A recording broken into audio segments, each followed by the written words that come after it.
Hey everyone, thanks so much for joining. You're here with ClearTech Loop. We're on the move and in the know. I'm Jo Peterson.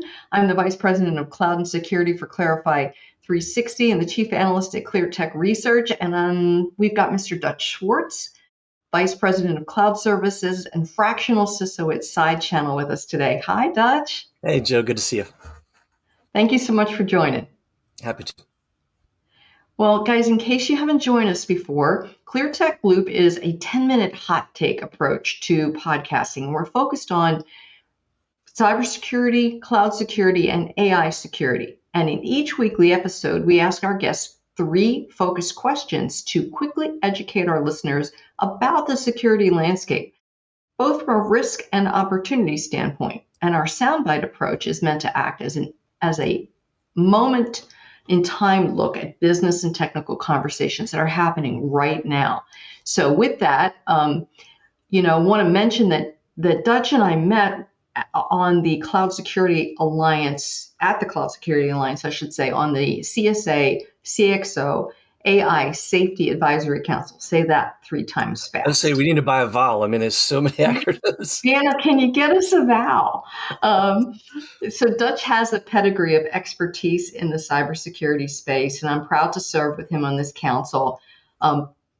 Dutch has spent time at AWS, ForcePoint, F5, Palo Alto, and some other really well-known organizations in the space. So Dutch, tell us what you do today on a day-to-day basis. What are you doing keeping yourself busy? Sure. Yeah. Well, keeping yourself busy, right? All of us. Thank you so much for the warm invite. I appreciate it. Yeah. So my day-to-day job at SideChannel, I wear a couple hats, not unusual, right, for smaller companies. So I'm the practice leader, so I'm not dissimilar to you. So I'm the Vice President of Cloud Services for SideChannel, which is really focused around that piece of the business, really around consulting, right? So advisory services. And that could range from doing assessments to helping you prep for a specific event. Maybe it's an acquisition or something, to more of a point in time, right? So maybe you need to reach out and say, hey, we need to be tuned up for some of the AI security stuff that's happening right now, right? And so I might just come in for a few hours and give you some expertise and advice just based on my background. And then I also act as a fractional CISO or vCISO if you prefer. So I am a CISO for an engineering company and some other firms who are smaller organizations, so they don't have a full-time CISO. But much like a fractional CMO or fractional CFO, they want to have the benefit of the expertise, but not on a 100% full-time basis. So I get to keep my hands in that mix and still be actively engaged with security operations and security engineering. So really fun job. So thanks for the invite. Oh, and thank you for joining. I mean, sure. And you can, if your job is anything like mine, and it sounds like it might be, we are never bored. No. I think there's somebody probably should do a big 5 psychology profile of all of us, but I think we just sort of tend to come from we like puzzles. We like to break things and put them back together. We like a little bit of, when I was in the military, we would call ourselves chaos managers, but we mean that in a good way, right? So I think that it does tend to attract, we're very similar sort of outlook and mentality, a lot of us. So yeah, I think we would be bored if we were in a quote corporate job, sort of doing the same thing for 20 years. So glad to be part of the council and glad to be here. Yeah. Well, exactly. Nobody wants to be bored. So let's dig right into the questions. Sure. First one is the CSA AI Safety Initiative is meant to provide guidance and tools for organizations to deploy AI safely and responsibly. What are some of the objectives of this broader initiative from your point of view? Yeah, I think from my point of view, anytime you go through an inflection, whether that's a little bit of a smaller kind of technical, a wave, or in this case, it's more of a cultural, right, community level inflection point, what you're looking for is where can I go for trusted sources, right? And how do I get an objective, sort of neutral, balanced opinion? And I think that's a time when you can come to an organization like CSA, right? Long pedigree history, great engagement. And I think specifically what makes CSA unique is that balance across the domains. And in this case, what I mean is you have industry experts, whether that be data science, ML, cybersecurity, operational level folks who really do that day to day.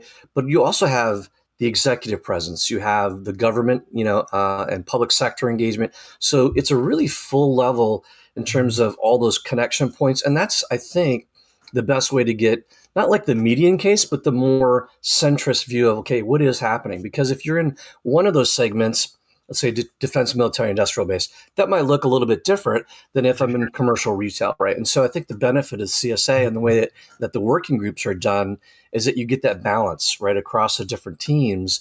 And so if you want to dive deep and sort of double click, you can. But if you want a really balanced view, I think that that's the kind of initiatives and tools that CSA is particularly good at. And so if we look at the council, some of the stuff that we're working on right now is pretty timely for this moment. And, you mentioned something to me, and what my mind processed was almost like a racy document. Yeah. That's what it feels like to me. It feels like Sure. everybody's kind of finding their way. What are your thoughts there? You feel like that's kind of what we're doing? Yeah, I think that's a great way to put it. I hadn't thought of it being as a racy, but I think that what you're seeing is, let's just talk about waves of adoption, right? Because it's really more of a psychology, cultural discussion, right? How those get adopted, and what often happens is that something new happens in an environment, and people, those early adopters and innovators, are like, oh my gosh, this is great. Let me go do this thing, right? And then you start seeing that the classic wave of early to late adoption.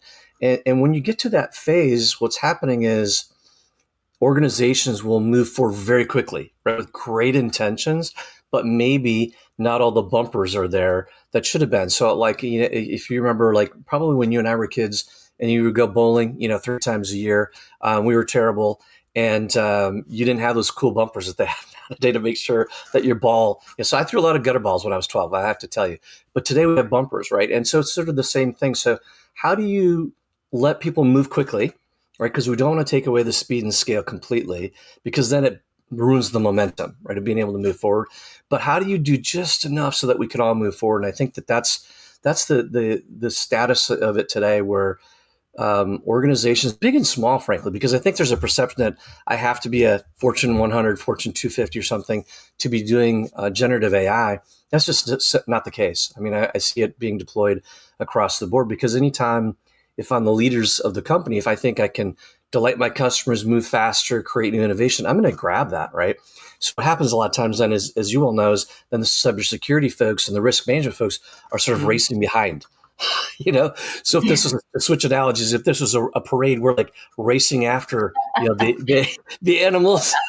Not to put too fine a point to it, but you know what I mean. And that's normal. And so I would always counsel people, hey, that's to be expected. We see this over and over again. It's normal to race forward in a really great way, right? But people will make mistakes of effort. And what I mean by that is, with good intentions and authenticity, they'll just not know. And so right now, generative AI is a great example. We call it all AI as if it's all the same thing. And of course, we know, right, as practitioners and technologists, that's not the case, right? Yeah. And I sort of ground myself. I have 6 kids, right? And so I ground myself and I say, hey, yeah, exactly.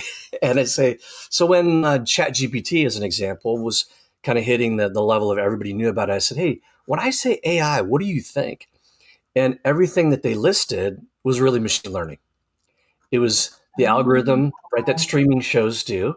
They understand that very well. They understand the algorithm. It's Google, Siri, Alexa. And I'm like, great, those are all machine learning, right? But they had equated that to, this is AI, right? And so something gets lost a little bit in that translation. So if you're an organization or an entity and you didn't already have a grounding in machine learning, which we do understand very well, then to race forward with generative AI is a little bit fraught with danger, because you may not know exactly what you're getting into, right? Machine learning, from our perspective, right, as technologists, is much more predictable, right? Generative AI, just based on the way it works, right? You have hidden layers, right? It's harder for me to genuinely, transparently understand why a decision was made. And it can't always tell you why a decision was made, right? So there's a lot of systematic stuff that we're still working on to try to do that. And once something gets into a model, it's very hard to get it out of a model, right? And so you see a lot of things that we've all dealt with a long time ago, decades ago, sort of garbage in, garbage out, right? But to the user experience, they're not. That's all transparent. That's all in the background to them, right? So it feels like they're talking to a human. which is really cool from a user experience standpoint, and also something that we have to watch very closely.